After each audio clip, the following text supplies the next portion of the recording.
কয়েকদিন আগে আমার দায়ের করা নির্বাচনী ট্রাইব্যুনালের মামলার একটি রায় আমি পেয়েছি।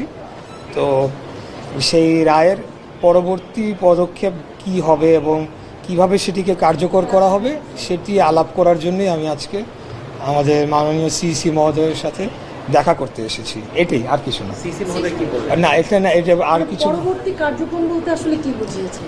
পরবর্তী কার্যক্রম তো আপনারা জানেন যে এটা ফাইলটা আসছে, এখানে এরপরে একটা গ্যাজেট হবে, সেটার একটা টাইম ফ্রেম আছে। তারপরে গতকালকে নিউজ আপনারা জানেন যে একটা মতামতের জন্য আইন মন্ত্রণালয়ে পাঠানো হয়েছে।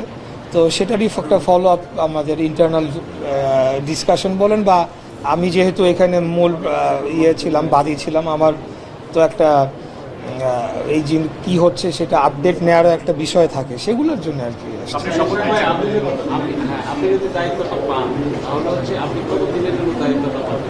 এইগুলো সব কিছুই আমরা যখন মানে গ্যাজেট হবে বা পরবর্তীতে আরও যখন এটা কার্যক্রমটা আরও অগ্রসর হবে, আমরা আমাদের যে আইনজীবী প্যানেল যারা রয়েছেন তাদেরকে সাথে নিয়ে আপনাদেরকে ফুল ব্রিফিং করতে পারবো। আমি on top of my head আমি কিছু বলতে চাচ্ছি না, যেটা আইন সিদ্ধ না। তবে এতটুকু বলতে চাই, what ever we do, everything we have done so far.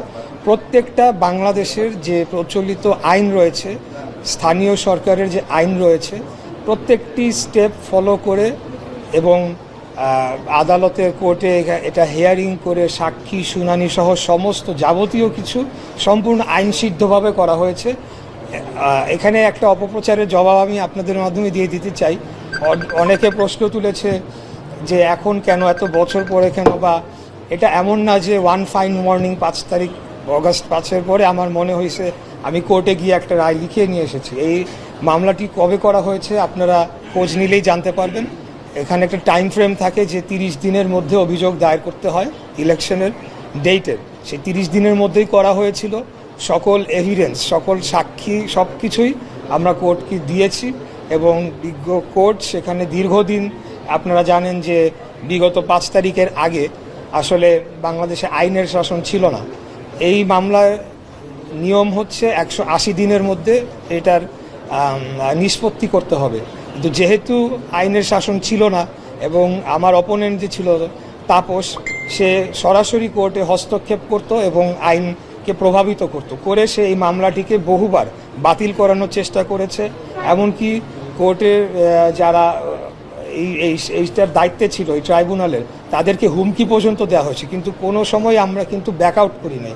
আমরা যেভাবেই হোক, বারে বারে টাইম পিটিশন দিয়ে হোক, আবেদন করে মামলাটি আমরা চলমান রেখেছিলাম এবং পরবর্তীতে এটার যে ডিউ প্রসেস হয়েই আমি রায়টি পেয়েছি। Thank you.